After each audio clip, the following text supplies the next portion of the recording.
Meu nome é Amanda, tenho 28 anos, e por muitos anos achei que tinha tudo o que precisava. Um bom emprego, amigos leais e um casamento que parecia sólido. Eu e Gustavo estávamos juntos há quase 5 anos quando descobri que estava grávida. Foi um susto, sim, mas também uma alegria imensa. Eu sempre sonhei em ser mãe, e apesar do medo inicial, achei que ele dividiria da mesma emoção.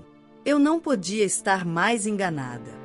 No início, ele ficou calado quando mostrei o teste. Depois, disse apenas: "Vamos ter que lidar com isso." Aquilo me feriu, mas preferi acreditar que era o choque. Com o tempo, ele foi se mostrando distante. Faltava as consultas, nunca tocava na minha barriga e falava pouco sobre o bebê. Tentei me convencer de que era o jeito dele de lidar com emoções. Mas no fundo, eu já sentia. Algo estava errado. Com 3 meses, resolvi organizar um chá revelação. Era mais para reunir amigos, família, tentar trazer leveza. Meus pais estavam empolgados, minha irmã ajudou com toda a decoração. Eu esperava que, com isso, Gustavo se conectasse de verdade com o momento. Esperei ansiosamente por alguma reação durante os preparativos, mas ele parecia sempre alheio, como se fosse apenas um convidado distante. Chegado o grande dia, o salão estava cheio. Todos riam, tiravam fotos, e eu me esforcei ao máximo para manter a aparência de alegria. Quando estouramos o balão e descobrimos que era uma menina, me emocionei. Chorei de felicidade. Abracei Gustavo instintivamente. Foi então que ele deu um passo atrás e, diante de todos, declarou: "Aproveita esse momento porque vai ser o último como minha esposa. Estamos nos separando." O salão silenciou. Minha mãe deixou um copo cair. Eu fiquei imóvel. Aquilo parecia uma cena de um pesadelo. As pessoas não sabiam onde enfiar a cara. Alguns achavam que era uma piada de mau gosto. Mas ele estava sério. Continuou: "Eu não quero ser pai de menina. Nunca quis esse filho.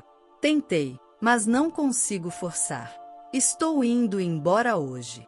O mundo desabou sob meus pés. Minhas mãos tremiam, meu peito ardia. Me apoiei na mesa de doces para não cair. Não houve discussão, nem briga. Apenas a vergonha pública mais profunda que já senti. Diante dos meus amigos, dos meus pais, da minha irmã. Na frente de um bolo cor-de-rosa. Minhas amigas correram até mim.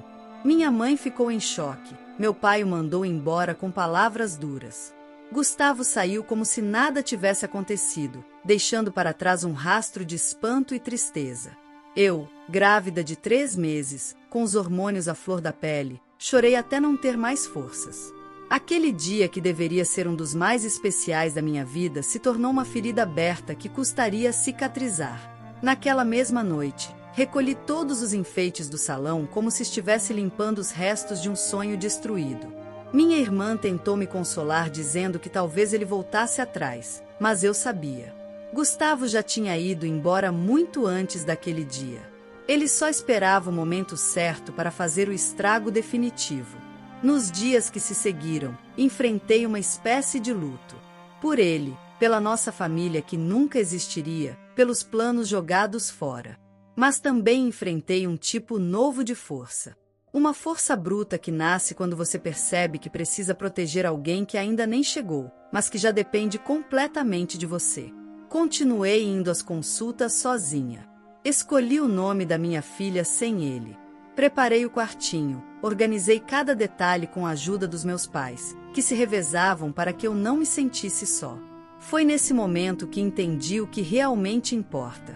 E percebi que mesmo diante da dor, eu ainda podia ser feliz. Porque aquela criança dentro de mim já era a melhor parte da minha história. No 8º mês, Gustavo me procurou. Mas não como pai arrependido. Ele apareceu com um papel de renúncia à paternidade. Disse que queria viver sem vínculos, que me deixaria livre para criar a filha como quisesse. Assinou, entregou, e foi embora sem nem olhar para minha barriga. Naquele instante, senti que algo dentro de mim mudava para sempre. Eu já não chorava por ele. Eu chorava pela coragem que me tomava. Foi no hospital, dias depois do parto, que tudo realmente virou. Eu estava com minha filha nos braços, com lágrimas de amor nos olhos, quando ouvi um burburinho vindo da recepção. Gustavo estava lá. E, pela segunda vez, me pegou de surpresa. Só que desta vez, o golpe veio com papelada. Minha filha, Isabela, nasceu forte, linda e cheia de saúde. Foi um parto tranquilo, cercado de cuidados e carinho da equipe médica e da minha família. Meus pais ficaram comigo o tempo inteiro. Minha irmã foi quem registrou cada momento com fotos, vídeos e um sorriso emocionado no rosto. Mas apesar de toda a alegria em torno do nascimento dela, havia algo dentro de mim que doía em silêncio: a ausência completa de Gustavo. Ele não ligou, não mandou mensagem, não apareceu durante a internação. Então, quando ouvi seu nome ser anunciado na recepção no dia da alta, achei que talvez ele tivesse se arrependido, que tivesse vindo ao menos conhecer a filha. Mas quando entrei na sala onde ele me esperava, percebi imediatamente que não era isso. Ele estava de pé, de terno, com um semblante frio. Não me olhou com ternura. Seus olhos não buscaram minha filha nos meus braços. Pelo contrário, pareciam pesar sobre mim como quem vê um problema que precisa ser resolvido. Trouxe os papéis. Só preciso da sua assinatura, disse ele, estendendo uma pasta. Assinatura? Eu ainda nem tinha deixado o hospital. Ainda usava a pulseira de identificação. Isabela dormia nos meus braços, com o rostinho corado e inocente. E ele estava ali apenas para me divorciar, como se estivéssemos resolvendo um contrato comercial qualquer. Gustavo, por que agora? Perguntei, com a voz embargada. Você nunca conheceu sua filha. Ela acabou de nascer. Ele respirou fundo e respondeu, como se explicasse algo óbvio. Por que quero começar de novo? Já conheci outra pessoa. E não quero que esse vínculo interfira. Já renunciei à paternidade. Você tem tudo o que quer. Agora me deixe em paz. A frieza dele me dilacerou. Eu queria gritar, bater nele, dizer o quanto ele era cruel. Mas me contive. Não por ele. Pela minha filha. Porque ela não merecia ver o ódio nascendo no meu coração no mesmo dia em que ela nascia para o mundo. Assinei. Não por aceitar, mas por saber que nada do que eu dissesse mudaria aquilo. Ele já estava decidido. E eu tinha uma bebê nos braços e uma nova vida pela frente. Uma vida que eu teria que construir sozinha. Mas naquele momento, no fundo, eu prometi a mim mesma que transformaria aquela dor em força. Nos meses seguintes, me dediquei integralmente a Isabela. Voltei a morar com meus pais por um tempo. Eles se revezavam comigo nas madrugadas. Me ajudavam com tudo. Minha irmã me incentivava a seguir com minha confeitaria, que estava parada desde o final da gestação. E foi aos poucos que comecei a me reerguer. Montei um pequeno ateliê de doces em casa e, por incrível que pareça, comecei a atrair muitos clientes. Minha história se espalhou entre as vizinhas, que se solidarizavam. Algumas compravam doces só para dar uma força, mas depois voltavam porque realmente gostavam. Ali nascia algo novo. Algo só meu. Algo que Gustavo jamais teria o poder de destruir. Enquanto isso, nada de Gustavo. Nenhuma mensagem, ligação, tentativa de contato. Até que um dia, 2 anos depois, recebi um e-mail inesperado. Era da esposa dele. Sim, ele se casou pouco tempo após o divórcio. Ela queria saber se Isabela tinha alguma doença genética, pois a filha dela com Gustavo havia nascido com problemas de saúde e os médicos suspeitavam de herança paterna. Meu sangue gelou. Não por ela, mas porque, pela primeira vez, ele estava sendo forçado a olhar para o passado que abandonou, para a filha que ele renegou, para a escolha que fez. E mesmo assim, nenhuma linha daquele e-mail demonstrava remorso. Apenas necessidade. Respondi com educação. Enviei as informações médicas, pedi para não ser mais procurada. Era tudo o que ele merecia. Nada mais.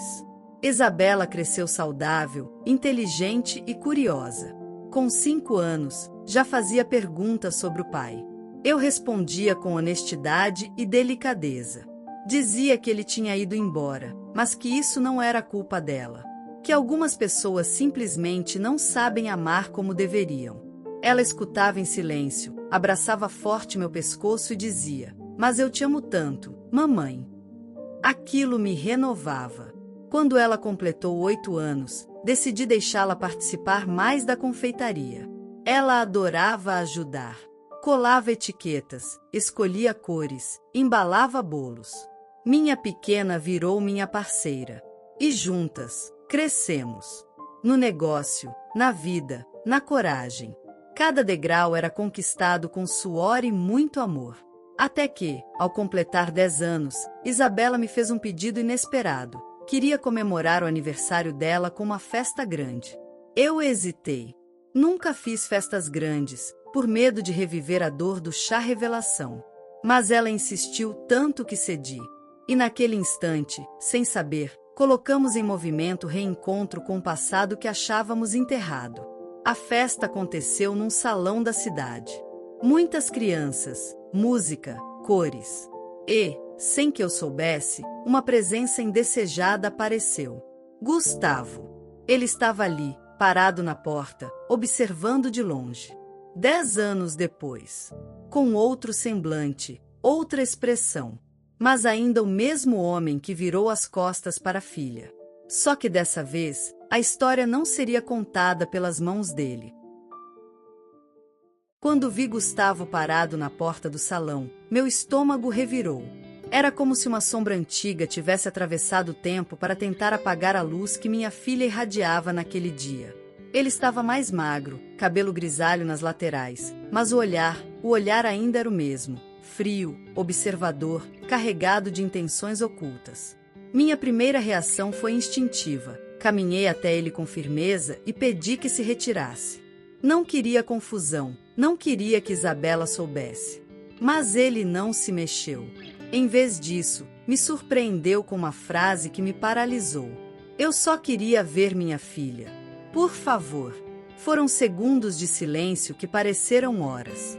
Olhei para ele, e depois para dentro do salão, onde Isabela dançava, rodeada de amigas, com um vestido amarelo que ela mesma escolheu. Eu não queria que aquela alegria fosse manchada. Mas também não queria guardar mais nenhuma parte da história em silêncio. Ela não sabe quem você é. E se você causar qualquer abalo na vida dela, eu não vou perdoar. Eu sei. E não quero confusão. Mas posso pelo menos dar um presente? Ele ergueu uma sacola simples nas mãos, como se aquilo fosse compensar os anos de abandono. Consenti com a cabeça, mas pedi que ele deixasse o presente comigo. Disse que avaliaria o momento certo. Ele respeitou. Me entregou a sacola e saiu. Discreto. Sem escândalos. Mas antes de ir, virou-se e disse: "Eu errei. E todos os dias esses 10 anos me pesaram. Quero me redimir. Se ela permitir, quero tentar ser pai." Naquela noite, após todos irem embora, sentei com Isabela no sofá, ainda com a decoração da festa ao fundo. Ela segurava os balões como quem não queria que o dia acabasse. Então, decidi contar a verdade. Com calma. Sem ódio. Sem heroísmo. Apenas os fatos. "Filha, o homem que passou aqui hoje era seu pai." Ela ficou em silêncio por alguns segundos. Depois me olhou, séria como nunca antes. "Ele quis me ver?" "Sim. E trouxe isso para você." Estendi a sacola, ainda fechada. Isabela a abriu devagar. Dentro, havia um colar com a inicial I e uma carta escrita à mão. Ela não me deixou ler. Pediu para ir pro quarto, disse que precisava de um tempo. E eu respeitei. Naquela noite, ela dormiu abraçada ao colar. Nos dias que seguiram, ela não falava muito. Mas aos poucos, percebi que algo estava mudando. Até que, uma manhã, ela me chamou para conversar. "Mamãe, eu quero conhecer ele. Só uma vez. Quero ver se meu coração sente alguma coisa." Marcamos o encontro em uma cafeteria discreta. Eu fiquei em uma mesa ao fundo, observando a distância. Vi quando ele chegou, nervoso, desajeitado. Vi quando ela sorriu com educação, mas manteve a postura firme. Eles conversaram por quase 1 hora. E então, ela se levantou, deu um abraço tímido e veio até mim. Ele se arrependeu, mamãe. Mas isso não apaga tudo. Ainda é estranho. Mas não quero carregar raiva. Chorei. Pela maturidade dela. Pelo caminho que ela escolheu, o da paz. E também por perceber que, de todas as cicatrizes, nasceram as raízes da mulher incrível que ela começava a se tornar. Gustavo não virou o pai presente, mas passou a fazer pequenas tentativas. Ligar em datas importantes, enviar presentes. Isabela, por sua vez, impôs limites. Não aceitou de volta um pai ausente. Mas também não fechou as portas para um homem que buscava redenção. Já eu segui meu caminho. Minha confeitaria cresceu. Me tornei conhecida na cidade. Comecei a dar cursos, palestras. Recebi convites para programas de culinária. E em um desses eventos, conheci Marcos. Ele era jornalista e se interessou primeiro pela minha história de superação. Depois, por mim. Foi paciente, respeitoso e, pela primeira vez, senti que alguém me via inteira, não como uma mulher ferida, mas como uma mulher forte. Nos casamos 2 anos depois. E Isabela entrou comigo na cerimônia, segurando meu buquê. Nunca esquecerei do que ela sussurrou no meu ouvido antes de eu dizer sim. Agora eu entendo que amor de verdade não vai embora quando a gente mais precisa. Naquele momento, percebi que tudo que vivi, cada dor, cada perda, cada lágrima, havia me levado até ali. E, embora o destino tenha começado com uma brutal rejeição, foi também ele quem costurou a coragem que me fez renascer. Hoje, olho para minha filha e vejo a mulher que ela está se tornando. Forte, generosa e com um coração que sabe perdoar sem esquecer. E sei que, apesar de tudo, vencemos. Porque no dia que saí do hospital com minha filha nos braços, recebi os papéis do divórcio. Mas foi naquele mesmo instante que ganhei a liberdade de construir, com minhas próprias mãos, uma história muito mais bonita do que qualquer conto de fadas poderia prever. A história de hoje chegou ao fim. E se você quiser mudar a sua história através de deliciosos brigadeiros gourmets, os tornando sua fonte de renda extra, ou até mesmo principal, adquira agora seu livro digital, que chegará no seu e-mail com mais de 80 receitas de brigadeiros por um preço ridiculamente barato. Você ainda ganha bônus sensacionais como planilha mágica de precificação, receitas bônus de outros doces e muito mais. E se não quiser fazer renda com seus brigadeiros, você pode simplesmente deixar seus amigos e familiares apaixonados por essas gostosuras. Clica no link da descrição ou do primeiro comentário desse vídeo e reserve agora seu livro digital. E não se esqueça de comentar qual lição você tirou dessa história. Também deixe um like no vídeo e se inscreva para não perder os próximos vídeos. Tchauzinho!